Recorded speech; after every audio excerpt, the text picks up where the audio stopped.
Hi guys. Welcome. How are you? The Architect of Silence. Episode 21. The Bluebird takes flight. The new mission.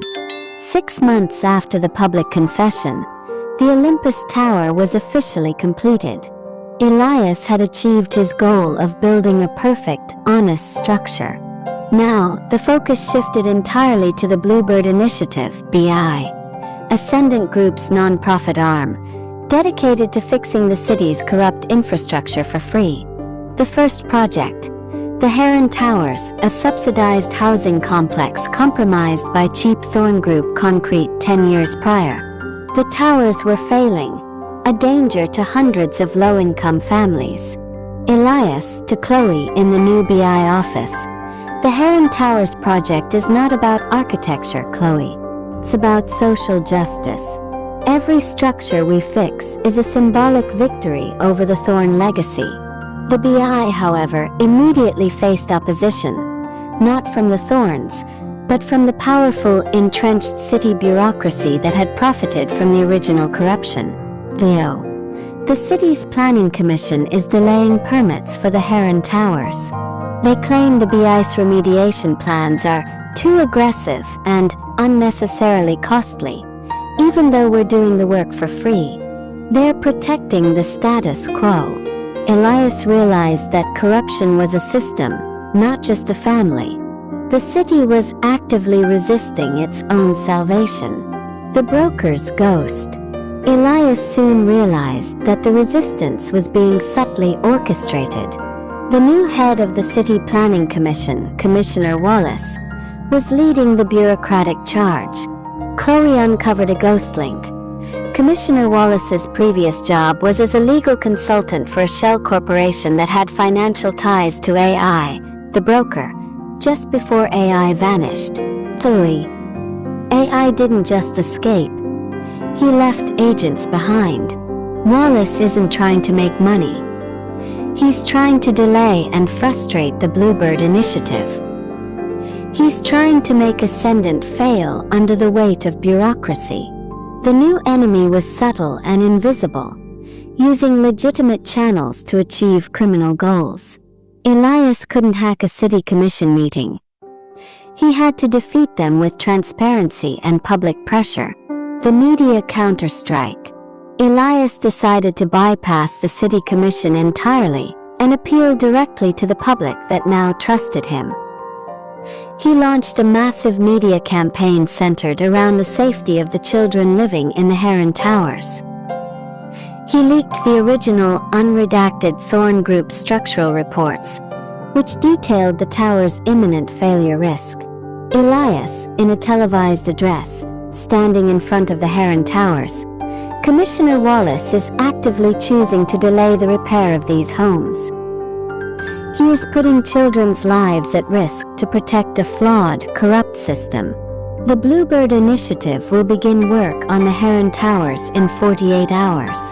If Commissioner Wallace arrests my team for working without a permit, he will be making a public statement that the city values bureaucracy over life. The public outcry was instantaneous and overwhelming. Mayor's office intervened, ordering the city commission to grant immediate, temporary permits to the BI. Elias had won the first skirmish through sheer public will. The unexpected partner, cliffhanger. Just as the work was about to begin on the Heron Towers, Elias received a call from an old, unexpected ally, Eleanor Vance. Eleanor Vance. Elias, I've seen the fight you're taking on. This is bigger than the Olympus Tower. You're fighting the entire shadow government. I'm retiring from corporate finance. I'm dedicating my life and my entire personal fortune to ensuring the Bluebird Initiative succeeds. I'm your new chairwoman of the board. Eleanor Vance's massive financial and political capital suddenly shifted into the hands of Elias's philanthropic cause. CH. Elias looks at Chloe, overwhelmed by the sudden powerful gift of a formidable ally. But before he can respond, Leo interrupts the call. Elias, the main concrete supplier for the Heron Towers, just backed out. They were offered 3 times the profit by an anonymous firm for their entire yearly supply. They've cut us off. Wallace may have lost the permit fight, but he's just started the war for our materials. The material war. The supply line sabotage. The sudden loss of the main concrete supplier halted the critical repair of the Heron Towers. The sabotage was untraceable, a purely financial maneuver designed to bleed the Bluebird initiative dry through delays. Elias realized the true genius of the new enemy. AI had learned from the destruction of the Thorn Group.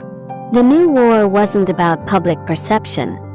It was about controlling the means of construction. Elias to Leo, they can't stop the permits, so they're stopping the materials. They're going to starve the entire supply chain.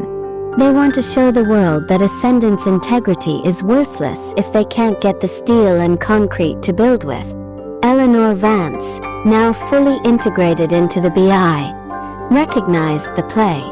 Eleanor Vance. This isn't a local sabotage, Elias. This is a global, coordinated attack on the commodities market. AI is shorting the structural material stocks, driving up the prices so high that Ascendant can't afford a single ton, even with my money. The counter-trade. Elias and Vance launched a bold, high-risk counter-operation. Elias would use his architectural and market knowledge to predict AI's next move, and Vance would use her financial power to execute a counter-trade. Elias. AI won't corner all materials. He'll go after the most vulnerable. The specialized seismic-grade rebar. It's the highest cost, lowest inventory item. If he controls the rebar, he controls the city's future. Elias and Vance entered the global commodities market, using the Ghost Protocol funds. They didn't try to buy the rebar. They launched a massive, coordinated short sell of the freight and shipping companies AI was using to move the rebar. The short sell caused panic in the shipping market, forcing AI shipping partners to drastically increase their freight rates to compensate for the market instability. AI's scheme suddenly became ridiculously expensive and financially unsustainable. Eleanor Vance, smiling, a rare display of triumph. AI just lost $1 billion on his freight futures. He overreached. He forgot that the market is a structure too. Elias. AI, now wounded financially, was forced to release his material hold. The BI secured the necessary concrete and rebar for the Heron Towers. The trapped ally. Just as victory was secured, Leo intercepted a cryptic message, an anonymous digital dead drop from AI to Commissioner Wallace. The message contained a single massive threat. Sell out the architect, or your son's scholarship is gone. Elias and Chloe realized that Wallace was being blackmailed with the destruction of his son's future. He wasn't a criminal. He was a desperate father. Elias to Chloe. He's not a villain. He's a victim. We can't expose him. We have to save him. Elias and Chloe met Wallace in secret. Wallace, terrified and broken, confessed that he had been leaking BI schedules and financial forecasts to AI's agents. The final offer, cliffhanger. Elias offered Wallace a way out. He would not expose Wallace's treason, but he would use Eleanor Vance's resources to secure his son's education from a completely anonymous, untraceable foundation. In exchange, Wallace would leak AI's future targets to the BI. Wallace agreed.